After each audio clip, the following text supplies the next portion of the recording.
démb gis ngeen waa BBC def benn reportage si doomu Mansour Faye parce que reportage bi ñu ko defee ba léegi mentionné wuñu benn yoon ni c'est la fille de Mansour Faye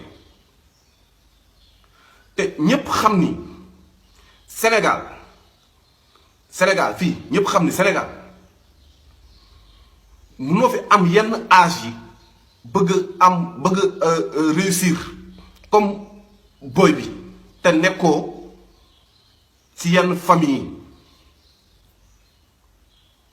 Sénégal munoo fi juddu 1994 7 février 94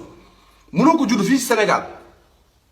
di am nag yi nga xamante ni benn bu ci nekk mi ngi jar 11 millions nga am ci ay centaine de vaches centaine de nag la du 50 yi mu leen wax de ay centaine la ci am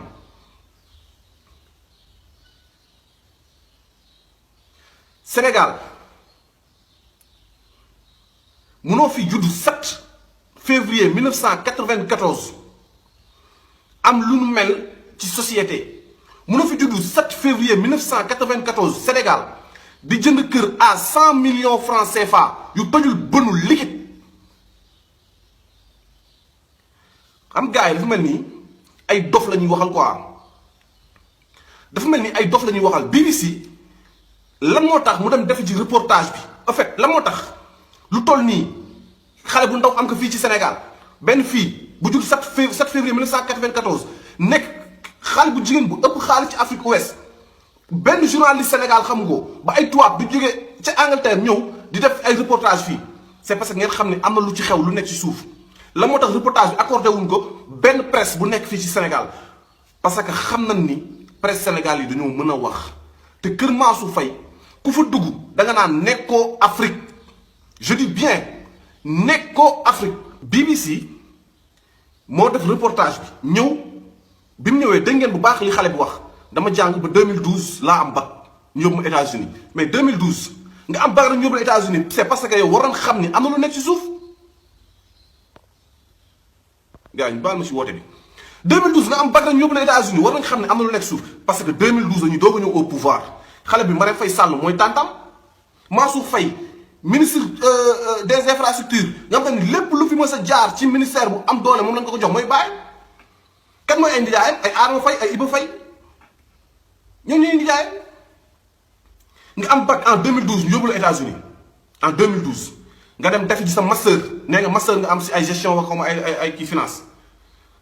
nga pare foofu noonu ñibbi si Sénégal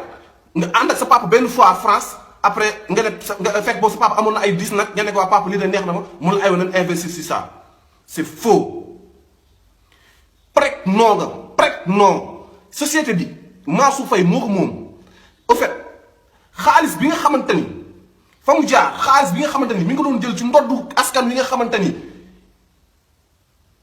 ñooy fay ay impôts ay taxes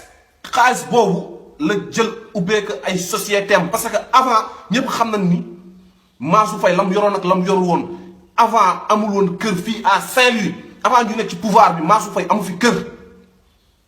bi nekkee ci pouvoir bi si la dem xàll nga di kër fa la ca Bango dëkk fa kër gi boo fa duggee waxuma la sax xaj yi la ñuy lekk xaj yi nag xam nga nag ordinaire pëli di jaay la xaj yi di dundee waxuma la au-delà de ça mais nag ya fa nekk ndoxu kireen la ñuy naan moment boobu à côté ñoom dëkkal amuñu ndox te moment bi muy dëkk foofu ñooñ presque depuis musuñu xalaat am ndox ci àdduna bi Mansour Faye ñëwee la xotti benn tuyau bu dugg directement tuyau boobu boo ko doon évaluer kenn xam lu mu toll ci xaalis boobu moo nekkoon ministre de l'hydraulique si la zone boobu doog a am ndox ñu ne déedéewaay doom ji oto yi muy dawal fii ci Saint-Louis oto yi muy dawal benn oto bi rek benn oto bi laa la wax nii mënoon na financer 50 jeunes ñu am liggéey te boo demee ay dizaine de voitures ñoom ñoo nekk foofu noonu kër ma en fait dama ne la kër Mansour Faye biir Bango amul ci Afrique ouest xam nga kër kii ngeen gis démb kii Baye Fall bi mu demee seeti ji Matar ba kër Matar ba ngeen gis di joow di jooy mais bu ngeen demee ba gis kër Mansour Faye amul ci Afrique